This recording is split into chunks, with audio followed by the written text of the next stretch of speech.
Olá, Aline, seja muito bem-vinda ao LelisCast, o podcast sobre meio ambiente e sustentabilidade. É um prazer receber uma pessoa tão qualificada assim nessa área para conversar conosco. Seja muito bem-vinda. Fernando, bom dia, obrigado. Bom, estamos aqui gravando já de manhã, deixa, né, falar com o pessoal aí. Obrigado pelo convite. Vamos tocar, prazer estar aqui. Espero que seja uma ótima conversa. Vamos embora. Muito bom, Aline. Aline, você é formada em geografia, eu estava olhando o seu currículo, você tem diversas especializações. Como é que o seu ramo de geografia mudou a sua perspectiva para o lado ambiental? Quais foram as principais transições de carreiras que influenciaram essa sua abordagem para esse ramo da sustentabilidade? Bom, Fernando, na geografia, desde a faculdade, né, eu fui bolsista de iniciação científica.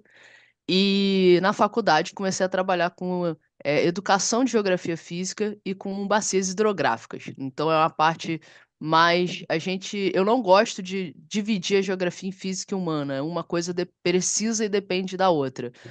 E aí eu comecei dentro desse ramo. Essa área leva para a parte de mapeamento, né? Então, eu fui me debruçando sobre o geoprocessamento, fui fazer estágio no Laboratório de Geoprocessamento da UERJ, da Universidade do Estado do Rio de Janeiro. Lá eu tive a oportunidade de fazer um monte de cursos de geoprocessamento, e aí fui trabalhar com mapas, então sempre tinha perspectiva ambiental, né, para pensar em mapas hidrográficos, em mapas de impacto ambiental, monitoramento de água. Então, a gente, como dentro da área de geoprocessamento, a gente acaba se debruçando sobre diversos assuntos para elaborar o mapa. E aí foi quando eu comecei a minha carreira, né? Depois eu fui fazer fui fazer um MBA em Planejamento e Gestão Ambiental, e aí entendi um pouco mais sobre processos, sobre a área química, sobre a biologia, era uma coisa mais ampla, e depois gestão de projetos. E aí gestão de projetos me abriu um mundo para outras áreas até fora da geografia, comercial, telecom, então, claro, sempre juntando a geografia. Vou até te contar uma curiosidade, Fernando. Vamos lá. Um trabalho que eu fiz muito bacana em Minas, em BH, para um processo de implantação de redes de 5G. Olha só, não tinha nada a ver com ambiental, mas me chamaram por causa do planejamento estratégico sobre cidades, porque eles estavam indo a campo sem nenhum planejamento. Você já foi muito para campo, você sabe que tem que ter um planejamento. Você não Com pega uma mochila, certeza. uma garrafinha de água e sai. Gestão de É, projetos, né, Aline? exatamente. E aí eu participei como auxiliando para fazer assim todo o mapeamento de quais cidades, quais rodovias, né, o que que a gente, né, para economizar combustível, então pensar Legal. na cidade. E aí foi muito bacana, foi uma experiência muito legal assim que eu tive em Minas Gerais. Ó, muito bom. E como você também você tem essa bagagem de gestão de projetos, tem tudo a ver, né? Eu vi você falar sobre garrafas d'água, né? A questão de fazer o mapeamento, tem tudo a ver mesmo. O planejamento estratégico é fundamental. Então, você já trabalhou na região de Minas Gerais com essa área, né, Aline? Já trabalhei, bom, eu trabalhei em Minas, eu morei quase 5 anos no Rio Grande do Sul, conheço o Rio Grande do Nossa, Sul inteiro, que gosto legal. muito do Rio Grande do Sul. Atualmente eu tô no Rio, eu sou carioca, né? Eu tô na região serrana. Ok. Já trabalhei em São Paulo também. Já trabalhei no Chuí, só falta trabalhar no Oiapoque agora, eu sempre brinco sobre isso. Nossa, que legal. E deixa eu também te contar uma coisa. Se você chegou perto do Chuí, certo? Não, trabalhei no Chuí. Trabalhou no Chuí. Então você foi melhor Fui que até o eu. Uruguai. Você foi melhor que eu cheguei perto do Oiapoque. Você chegou perto do Oiapoque. Perto, eu fui Bacana. até a cidade chama Tartarugalzinho, no Amapá. Eu trabalhei por 3 anos lá, né? Mas não consegui essa possibilidade de chegar até o Oiapoque. Então nós temos aí dois profissionais, um que chegou próximo do Oiapoque e uma que trabalhou no Chuí. Então conhece a realidade do Brasil. Muito legal. Exatamente. Eu tenho um amigo falando aí de estratégias, falando de gel, até empresa mesmo. Eu tenho um amigo que, inclusive, ele já participou do nosso podcast. A quem não ouviu o episódio, volte lá atrás. É o Cássio Lima. Ele era doutor em gel e ele trabalha com essa área. Depois vamos fazer um contato com ele para ver como é que funciona essa parte do gel, o que que ele pode contribuir com a gente um pouco mais aí nessa questão da sustentabilidade. Aline, nesse trabalho que você fez ao longo da sua carreira, você trabalhou com programas ambientais? Geralmente as licenças, elas exigem que as empresas, né, os condicionantes ambientais, que instalem programas, né, socioambientais. Você chegou a ter contato com alguns programas ambientais nessas empresas ao longo da sua carreira? Claro, sim. Eu sempre digo que os órgãos, assim, eu sou apaixonada pela área ambiental. Tô sempre me debruçando, apesar de ter trabalhado, né, em outras áreas, de ter empreendido, mas eu tenho um amor imenso e sempre estou estudando o tema. E tenho ficado muito feliz com o que os órgãos atualmente estão se propondo, tanto em termos estratégicos, né? E aí eu vejo os programas ambientais, a gente tem diversos programas ambientais, né? A gente tem, por exemplo, programa de educação ambiental, programa de comunicação social, programa de monitoramento de qualidade de água. Vai Exato. depender muito da materialidade de uma empresa, né, sobre quais programas ela vai seguir, ela vai precisar implementar, né, interna e externamente. Ok. E esses programas, eles se ligam muito com a sustentabilidade, com o ESG, porque eu sempre falo assim com uma empresa quando eu vou tratar de alguma consultoria no lado de sustentabilidade. Primeiramente, a gente precisa cumprir lei. Se você não está cumprindo lei, não existe programa, não existe projeto em sustentabilidade. E Com aí, o que que é certeza. isso? Se a sua empresa é uma empresa que precisa de licenças ambientais, então quais são as condicionantes ambientais? Essas condicionantes você vai levar a programas que você vai precisar montar um projeto, um planejamento estratégico para cumprir esses programas. E hoje esses programas estão vindo muito com indicadores já, né? O próprio IBAMA, aqui no Rio, INEA, é, tem trago assim para as empresas indicadores que eles querem, né, para poder ver ao médio e longo prazo aquilo ser cumprido. Em 2022, eu fiz o trabalho para uma concessionária de rodovias, um DISAP, que é um diagnóstico socioambiental. Né, é, ele é uma necessidade geralmente do IBAMA, né? E aí o IBAMA pede esse diagnóstico para depois criar uma política de educação ambiental, que está ligada ao programa de educação ambiental. Então, Interessante.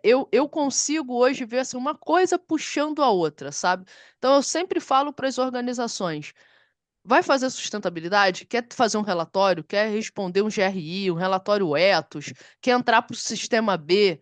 Vamos olhar primeiro como é que tá, né? Você está cumprindo suas leis ambientais, se você precisa cumprir, você está cumprindo suas leis sociais, como é que é o seu entorno, né? Então, assim, vamos pegar aquilo que já existe, porque esses programas, assim, são maravilhosos, Fernando. Eu falo com muito entusiasmo. Ok. Você entra dentro dos órgãos, né, das páginas do IBAMA, do CONAMA, e você tem um material ali riquíssimo para te auxiliar a implementar dentro de uma organização.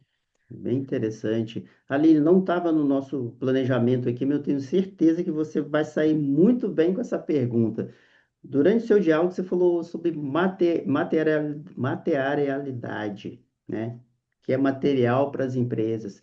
E aí, alguns ouvintes, jovens, profissionais, talvez não tiveram contato com essa palavra ainda. Inclusive, até me enrolei aqui, né, com essa palavra. Você poderia dar um conceito rapidinho sobre isso? Claro, claro. Bom, materialidade de um negócio é a base do funcionamento dela. Então, por exemplo, vou dar um exemplo aqui. Uma empresa de saneamento, né? A materialidade dela vai estar ligado à água. E aí os condicionantes dela vão estar ligados à água. Então, projetos de melhoria da captação, de redução de perda, de atingir uma sociedade num determinado local. Então, Perfeito. por exemplo, uma concessionária que, né, de saneamento, a gente sabe que o nosso território, não vou saber agora em porcentagem, mas a gente ainda não tem o território completo com saneamento básico, Básico, 100% no todo o território brasileiro. Então, com se ela certeza. chega num local que tem 40%, né, de água tratada, mas tem 30% de esgoto, geralmente o nosso percentual de para água tratada é maior do que o nosso percentual para esgoto tratado. Ok. Então, a materialidade desse negócio é, primeiramente, a água. E aí, o que que envolve isso? Os cuidados com a água. Então, e aí, sustentabilidade, né, principalmente para responder relatórios, sempre vai vir essa palavrinha. Então, já fica aí a dica para o pessoal até treinar, né? Ah, uma cimenteira, qual que é a materialidade dela? Uma mineradora, né? Uma empresa financeira, né? Qual que é a materialidade de um negócio de uma empresa financeira, né?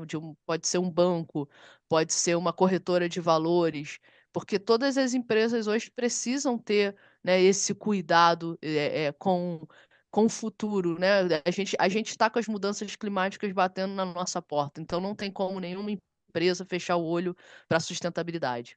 Bem legal, Ale, nosso bate-papo aqui. Se você me permite fazer um adendo, fazer um complemento no seu diálogo aqui, eu li em algum lugar sobre isso, que as empresas, elas têm uma série de assuntos, de temas, de indicadores que podem ser materiais para ela, mas tem que ver aquele principal, qual aquele que eu consigo resolver, que aí geram os indicadores, né? As suas metas ESG. Aí um profissional, não lembro qual foi agora, um CEO de empresa, ele falou que para a gente entender melhor, a gente pensa num acampamento. Quando você vai para um acampamento, você leva o básico na mochila, aquilo que vai ser útil naquele momento. É semelhante a isso. As empresas não conseguem abraçar todos os indicadores, né? Por mais que ela seja de saneamento, seja uma empresa de celulose, uma empresa florestal, uma mineradora, ela não consegue abraçar. Então, ela pega aquilo que é material, aquilo que pode estar causando mais impacto socioambiental e ataca, e cuida dele, gerencia, comprova. É bem interessante isso aí, né, Aline? Bacana, bacana, Fernando. Gostei muito da analogia. Eu vou passar a usá-la de É agora em bem diante. legal. Não, Perfeita analogia. e não é minha, infelizmente eu não estou aqui com o nome da pessoa, acho que é um CEO da empresa, que falou sobre isso. Aline, então a gente está falando de sustentabilidade, de materialidade, de o que que é material para as empresas, porque empresas precisam olhar o social, então, um conceito de sustentabilidade. Anteriormente, Aline, os relatórios de sustentabilidade eles eram muito focados somente em apresentar os resultados, sem falar de fato o quantificar esses resultados, né? E o Brasil, falando aí de Brasil, um Brasil que é um país que tem, já foi dito isso diversas vezes, né? É um país com que tem muita legislação ambiental, então um país que é bem, que tem Uhum. muita base ambiental, né? E também vamos, né, falar aqui também que conseguiu conservar suas florestas até o momento, seus recursos naturais, né? Mas e essa legislação? Como é que as empresas estão fazendo para atender a legislação na prática? Bom, Fernando, Seria tratando do. falando dos programas ambientais, de respeitar a legislação, por aí, né, Aline? Tá, tratando do quesito do eixo ambiental, correto? Né? A gente tratando aqui do eixo ambiental. Olha, o que eu consigo hoje analisar, né? A gente tem diversos cases aqui, eu não vou me ater a nomes de empresas, né? O que eu vejo é que tá todo mundo olhando um pouco mais para isso, porque tá todo mundo sentindo, né, como pessoas físicas. E eu digo que empresas é um conglomerado de pessoas que estão em determinado, que está em determinado lugar. Como geógrafo, eu sempre venho com a espacialidade, né? A empresa, ela está num território, ela está numa cidade, ela está numa região, ela está num estado, e aí ela tem relações com esses lugares, direta e indiretamente, por mais que às vezes ela não perceba, porque ela não está flutuando no espaço. Então, eu sempre falo isso assim, quando eu vou prestar alguma consultoria, primeiramente, eu trago essa atenção de para onde que essa empresa está? Quais são os problemas também daquela região? Porque se a empresa está num local e as pessoas tendem a morar próximos, né? Por mais que você, claro, você, por exemplo, eu estava recentemente trabalhando em São Paulo, indo e voltando, então não estava, né? A minha realidade problemática de cidade que eu moro é diferente da realidade da cidade de São Paulo, mas eu estava convivendo com as realidades de São Paulo e com a daqui.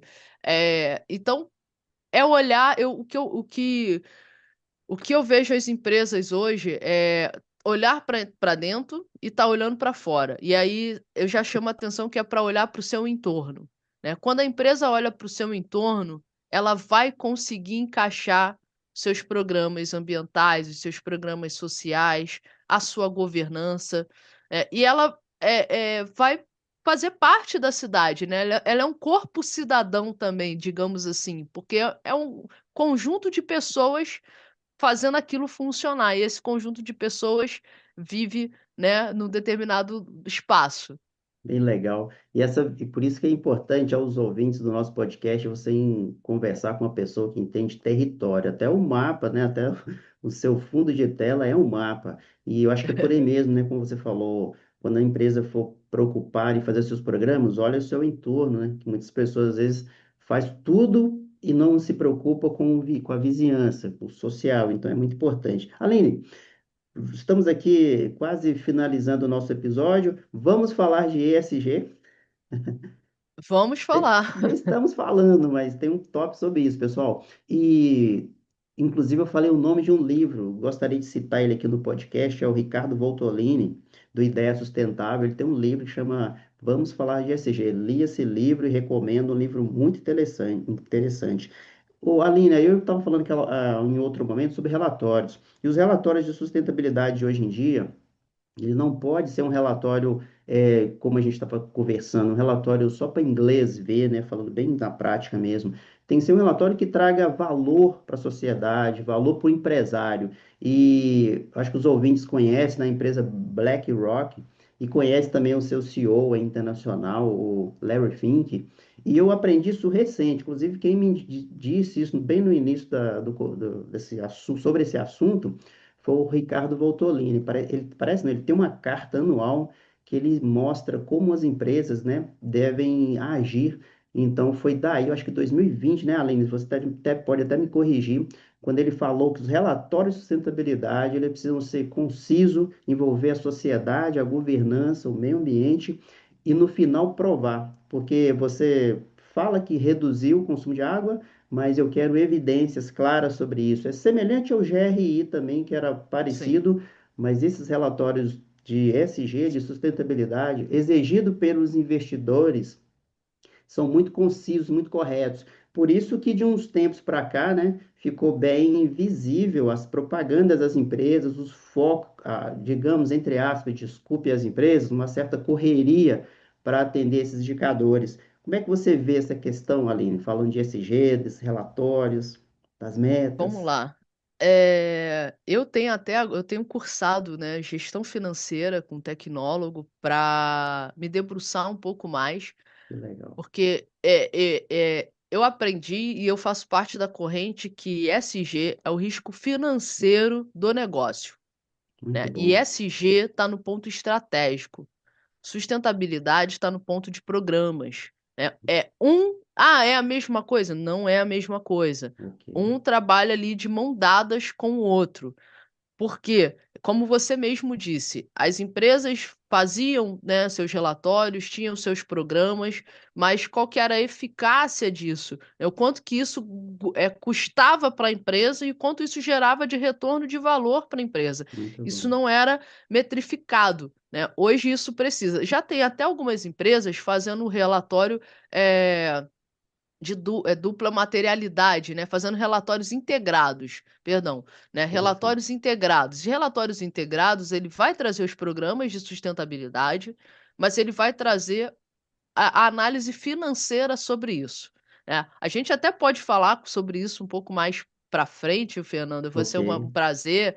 Eu tenho me debruçado muito por estudar como que as organizações que têm esse respaldo financeiro no Brasil têm se comportado. Então, o que que tem saído do BNDES, o que que tem saído do Conselho de Contabilidade, né, sobre a questão das mudanças climáticas que vai ser, né? Porque é o que paira para tudo isso existir. São as mudanças climáticas. Exato. Sustentabilidade existe por causa das mudanças climáticas e ESG existe por causa das mudanças climáticas. Então, ESG é o risco financeiro do negócio, é você tratar do dinheiro. Assim, eu vou fazer um programa, né? Por exemplo, vou fazer um programa social. Não vou aqui dizer nome, mas tem uma empresa que eu gosto muito do Rio Grande do Sul e ela tem um programa social que é de prevenção e combate à violência contra a mulher. E aí eu volto à questão da cidade. Ela está numa região, primeiro que o Rio Grande do Sul, infelizmente, tem um alto índice de violência contra a mulher. Então isso já é um dado do Estado. Esse dado está no IBGE, está na polícia. Ok. E aí essa cidade tem um alto índice de violência. Então olha só, a empresa está num local, novamente, né? A questão que eu falei do território. Território. E, é. E aí, então o que que a gente vai fazer aqui? Então eles fizeram um programa de combate à violência e de contratação, né? Então assim, esse programa gera um custo. Esse custo precisa ser medido, né? A gente vai trabalhar com mulheres, vai empregar mulheres que estão saindo de um estado de violência. Só que o que que isso traz para a empresa de benefício? Ok. Por exemplo, traz fidelidade, né? Traz independência. Porque se eu como mulher, né? Se eu sou uma mulher, eu, graças a Deus, nunca sofri violência, mas se eu tenho a oportunidade de sair de um estado de violência e eu tenho independência financeira em um local que me abraça, eu tendo a ser muito mais fiel. Então, por exemplo, essa empresa pode reduzir processos trabalhistas dela. Trabalhistas, entendido. Isso é o ISG, né? O programa é um programa social e aí a sustentabilidade é a coisa agindo. A estratégia é o ESG. Eu acho que eu consegui dar um bom exemplo. Ficou excelente, Aline, um excelente exemplo aí do SG, levando para a parte social, né? Aline, para a gente finalizar aqui o nosso bate-papo, claro que SG, sustentabilidade, tem assunto para muito tempo, eu até te convido a voltar aqui um próximo momento para a gente falar mais sobre isso. Falando em perspectivas futuras aí, Aline, como é que você vê as tendências aí emergentes para a gestão ambiental? E no final também, Aline, a gente tem uns jovens, né, ouvintes do podcast, jovens profissionais. Se você puder também passar um aconselhamento, umas ideias para eles aí de estudo, de curso, seria bem interessante. Fique à vontade, Aline. Bom, obrigado, Fernando. Foi excelente já, né, estar aqui com você, falar sobre esse tema, né, estou à disposição. Bom, sobre tendências, como eu já disse, né, para as empresas elas olharem mais os próprios programas, estudos, né, discernimentos que tem dos órgãos ambientais, porque tem muita coisa legal ali. Às vezes a empresa tenta reinventar a roda, né, e ela já tem ali uma base, um estudo que auxilia ela a cumprir no que ela precisa, né? Então, novamente, né, cumprir a lei e aí tem essa base dentro das organizações públicas que ajudam a isso. Outro ponto, assim, de tendência, que é algo também é um pouco recente para mim, mas me trago, assim, grandes ensinamentos, é a gente olhar um pouco mais para realidades parecidas com as nossas, do contexto Brasil, entender que soluções eles estão aplicando, né? É muito bacana quando a gente fala de Europa, quando a gente fala de Oceania, mas, por exemplo, quando a gente olha para a Coreia, né? Quando a gente olha para a China, Coreia do Sul, China, né? Que tiveram um avanço absurdo nos 10 anos. Aí, né, não estou aqui tecendo políticas, é, mas a gente olhar para a África também, né? Então, por exemplo, tem Gana, né? Tem um programa de combate à fome muito interessante com produção de alimento nos quintais, né? Com produção, hortas Interessante, urbanas. muito bom. E aí é muito bacana a gente olhar para realidades de países que são mais próximos da gente no sentido de financeiro, de industrial, porque, claro, não estou dizendo para a gente não olhar para quem está mais avançado, não. A gente precisa olhar porque aonde que a gente quer chegar, como que a gente quer fazer. Só que até chegar lá tem um caminho. E esse caminho está sendo percorrido por outros países também. Então, fica aí essa dica, né? E aí também como uma dica para quem está estudando, né? Pegar artigo para ler, né, de países aqui da América Latina, de países da África sobre sustentabilidade, né? Pegar artigos, por exemplo, do pessoal da biologia, da geografia, de todo mundo que trabalha com a base antes da gente vir para o mercado corporativo, antes da gente vir para esses conceitos que vão responder ao mercado financeiro. E aí, como dica, assim, para os jovens de hoje, bom, hoje a internet, né, tem muito curso online, muito mais do que quando eu comecei a estudar. Hoje eu mesmo faço muita coisa online, estou fazendo uma segunda graduação online, por questões de tempo de trabalho. Eu gosto muito do presencial, então tem várias instituições, né, que a Bolsa de Valores tem uns cursos sobre ESG de graça, você tem o Instituto de Educação do Itaú, que tem alguns cursos de graça. Eu sempre vou primeiro partir para o que é grátis, porque eu acho que é Gratuito. onde, gratuito, que eu acho que é onde que vai atingir todo mundo, né? E é claro, quem tiver, né, condições, você tem outras grandes instituições, é, como o IBMEC, FGV, que tem cursos muito bacanas também dentro desse contexto, mas acho que é importante relacionar com a sua área já, né? Com a sua área técnica, para você pensar numa visão de negócio dentro desse setor, dentro da sustentabilidade, mas com aquilo que já se relacione com o seu domínio. Se você é de direito, né, o que está saindo de leis dentro desse contexto, a relação com a LGPD, o que a LGPD está relacionando com o mercado, o que isso tem a ver com ESG, se relacione com a sua base. Eu acho que é o mais importante, assim, é a dica que eu dou.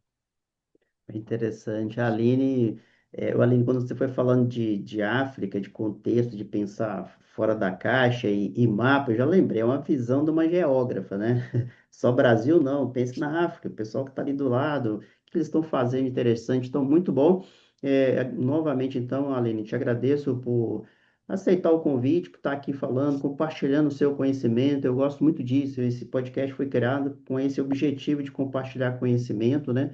Eu comecei com um blog e depois com atitudes ambientais e hoje se tornou um podcast modesto, mas é até interessante. Eu fico até feliz por isso que eu trago aqui, né? Ele atrai profissionais gabaritados, entendidos e muito feliz aqui de você ter aceitado o convite, ter compartilhado o seu conhecimento. E os jovens, como a Aline disse, né? Não vou falar de novo aqui, mas enfim, siga o conselho bem estruturado que ela passou, foi semelhante conselho até de RH, de o que você gosta, as tendências aí, procurar um gratuito. E pessoal, estamos ficando por aqui. Se você gostar desse episódio, você vai lá, curte, compartilhe. E um grande abraço e até o próximo episódio. Tchau, Aline. Tchau, tchau.